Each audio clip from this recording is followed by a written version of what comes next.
नमस्कार, मी सुशील कुलकर्णी. आपण पाहता अॅनालायझर.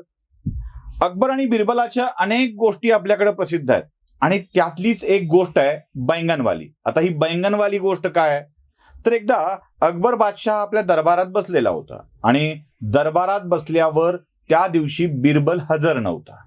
आता बाकीच्या बिरबलावर जळणाऱ्या सरदारांसाठी ही गोष्ट खूप चांगली होती की आज बादशहाच्या मनामध्ये बिरबलाच्या विषयी काहीतरी घालून द्यायचं, त्याचं मत वाईट बनवायचं.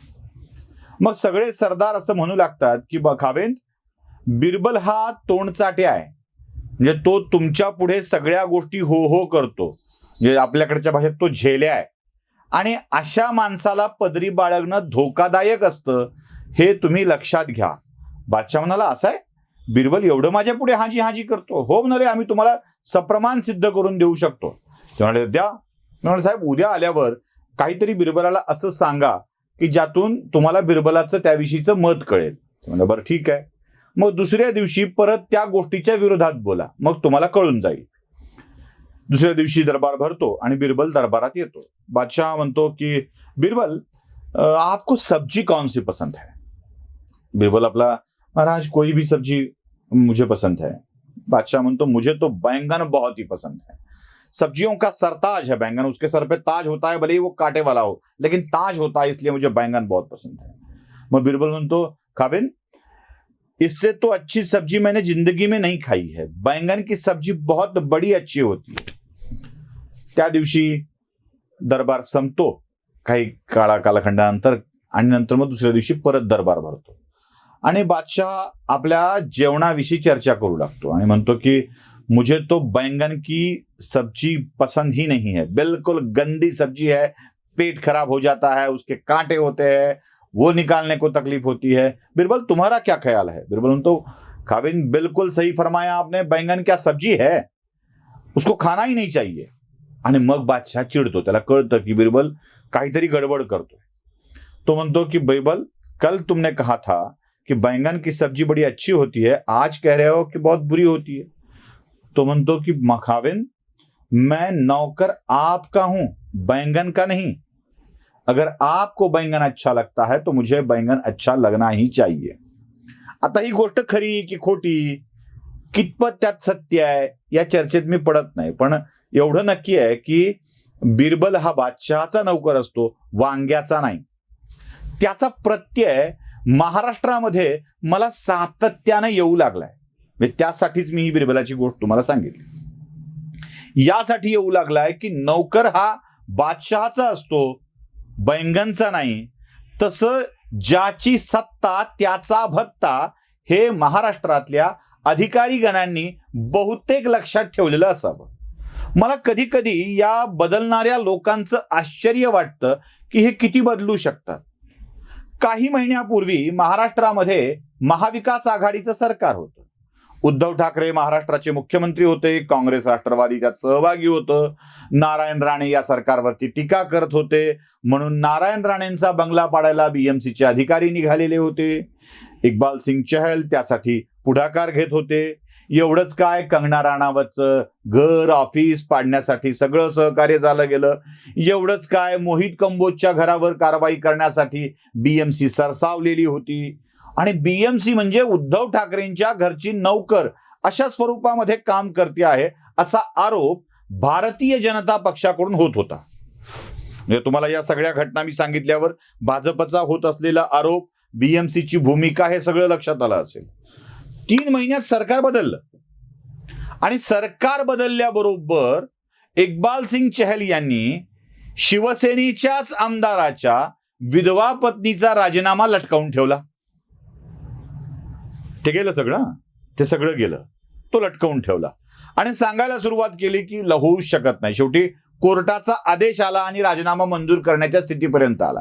अर्थात राजीनामा विहित नमुन्यात होता का, योग्य पद्धतीचा होता का, याबाबतची चर्चा होत राहील. पण इक्बाल सिंग चहल यांनी आपली बदललेली भूमिका प्रशासनानं, इक्बाल सिंग चहल या व्यक्तीचं नाव घेत नाहीये मी प्रशासन म्हणून प्रातिनिधिक स्वरूपात ते नाव घेतोय.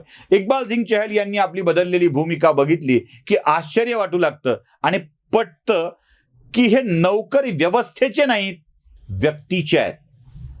जो सत्तेवर आहे ना त्याचे हे नौकर म्हणून काम करू लागतात, त्याच्या आदेशान्वयेच आपली भूमिका बदलू लागतात. अशा कितीतरी घटना सांगता येतील. औरंगाबादच्या मनपा आयुक्तपदी आस्तिक कुमार पांडे यांची नियुक्ती झालेली होती. आस्तिक कुमार पांडे हे उद्धव ठाकरे आणि आदित्य ठाकरे यांचे अत्यंत निकटवर्तीय होते. म्हणजे अगदी उद्धव ठाकरे आस्तिक कुमार पांडे हे त्यांच्या पत्नीच्या सरकारी क्वार्टरवर राहत होते आणि उद्धव ठाकरे औरंगाबादच्या म्हणजे संभाजीनगरच्या दौऱ्यावर आल्यावर उद्धव ठाकरे थांबले होते चहापानासाठी आस्तिक कुमार पांडेंच्या घरी. म्हणजे इतकी जवळीक. एवढंच नाही तर त्या प्रेमाखातर आस्तिक कुमार पांडेंची बदली होणारच होती, जी औरंगाबादमध्ये मनपा आयुक्त पदावरून सिडकोच्या प्रशासक पदावर त्यांची करण्यात आली होती.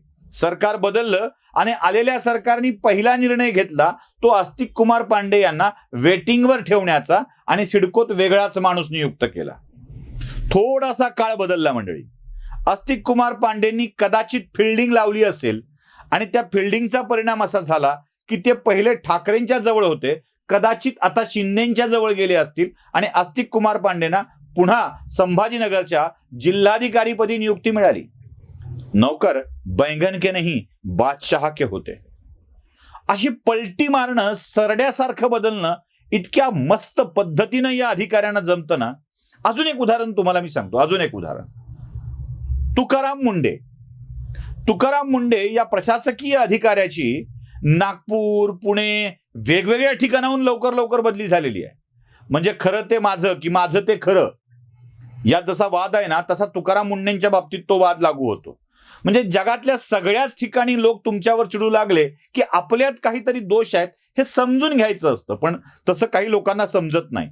IAS झालं, UPSC ची परीक्षा क्रॅक केली म्हणजे बाकी दुनिया क्रॅक आहे आणि आपण एकटे शहाणे आहोत, असा जो काही लोकांचा समज असतो ना, त्या समजापैकी एक तुकाराम मुंडे असावेत असं मला वाटतं. प्रत्येक ठिकाणी वाद. म्हणजे अगदी नागपूर आयुक्त पदावर तुकाराम मुंडे ज्या पद्धतीनं वागले आणि त्यांच्यावरती भारतीय जनता पक्षानेच ज्या पद्धतीनं आरोप केले ना, ते बघता तुकाराम मुंडे हे कशाचं काम करत होते हाच मला मोठा प्रश्न पडला. सरकार बदललं, तुकाराम मुंडे सातत्यानं साईड ट्रॅकवर जात गेले आणि त्यानंतर तुकाराम मुंडेंनी काय तिकडम लावली मला माहित नाही, की सरकारला काय गरज वाटते ते मला माहित नाही. लोक सांगतात एका उशिरा रात्री वर्षावरती तुकाराम मुंडे आपल्या कुटुंबासह गेले होते आणि तिथे त्या खात्याच्या मंत्र्यांना बोलवून हे नीट वागतील अशी खात्री देण्यात आली, मंत्र्यांनीही नीट वागावं असा सल्ला दिला असं म्हणतात. मला माहित नाही काय झालंय ते, अशी चर्चा आहे. या तुकाराम मुंडेंना आरोग्य विभागाच्या प्रमुख पदावर नेऊन बसवण्यात आलं आणि तुकाराम मुंडेंनीही आता मी नीट काम करेल असा शब्द दिला. म्हणजे बघा, राज्यातल्या प्रशासकीय अधिकाऱ्यांना सरकार बदलल्याची जाणीव किती पटकन होऊ लागते. म्हणजे काही यशस्वी प्रयोग करणारे अधिकारी तर लगेच बदलून गेले. पोलीस अधिकाऱ्यांच्या मध्ये याची कमतरता नाही आहे. असे अनेक पोलीस अधिकारी आहेत जे IPS हे बिरुद लावतात आणि आता आपल्यालाच पोस्टिंग मिळावी यासाठी प्रयत्न करत राहतात. मंडळी, अशा अनेक किस्स्यांनी ह्या सरकारमधल्या नव्या नियुक्त्या भरलेल्या आहेत. म्हणजे मला खरं तर आश्चर्य याचं वाटतंय. देवो, प्रत्येक जण आपापल्या नशिबाने घेतो. माझा कोणाशी व्यक्तिगत वैर असण्याचं कारण नाहीये. पण ज्यांना तुम्ही मागच्या सरकारच्या काळामध्ये शिव्या घातलेल्या आहात त्यांना अचानक चांगल्या पदावर नियुक्ती देणं आणि त्यांच्याकडून काम करून घेणं आणि त्या अधिकाऱ्यांनीही अशा स्वरूपाचं वर्तन करणं की जणू काही आता हे आपले मालक आहेत आणि ते दुश्मन झालेले आहेत, हे असे अधिकारीच या व्यवस्थेला खराब करत असतात याची जाणीव मात्र आपल्याला झाली पाहिजे. या अशा अधिकाऱ्यांच्यामुळेच चांगले अधिकारी नेहमीच चांगल्या पदापासून दूर राहतात आणि मलाईदार पदांवर अशा खुशमस्करी अधिकाऱ्यांची नियुक्ती होत असते. म्हणजे आस्तिक कुमार पांडेंची नियुक्ती, चहल यांचं राहणं, अद्यापही नांगरे पाटील यांना त्यांच्या पदावर कायम ठेवणं, या सगळ्या गोष्टी जर बघू लागलो आपण तर आपल्या लक्षात येतं की हे सगळे नौकर बैंगनचे नाहीत तर बादशहाचे आहेत. आणि बादशहाचे नौकर झाल्यावर जो लाभ मिळायचा आहे तो मिळतो. इथे बैंगनला एकटांगी मुर्गा म्हटलं जातं आणि मग एकदा बादशहाचे नौकर झालो की या एकटांगी मुर्ग्याला टांग मारता येते आणि दोन टांगी मुर्गा आरामात चापता येतो. सगळं मुर्ग मुसल्लम खाता येतं आणि त्यासाठीच हे सगळं चाललेलं आहे का, असा प्रश्न माझ्या मनात पडतोय. तुमच्याही मनात पडत असेल तर याविषयीच्या कमेंट्स तुमच्या खालच्या कमेंट बॉक्समध्ये याव्यात, एवढंच अपेक्षित आहे. आवडलं असेल तर लाईक करा, जास्त आवडलं असेल, लोकांना कळावं वाटत असेल तर शेअर करा, आणि ज्यांनी अद्यापही चॅनलला सबस्क्राईब केलं नसेल त्यांनी सबस्क्राईब करा. धन्यवाद.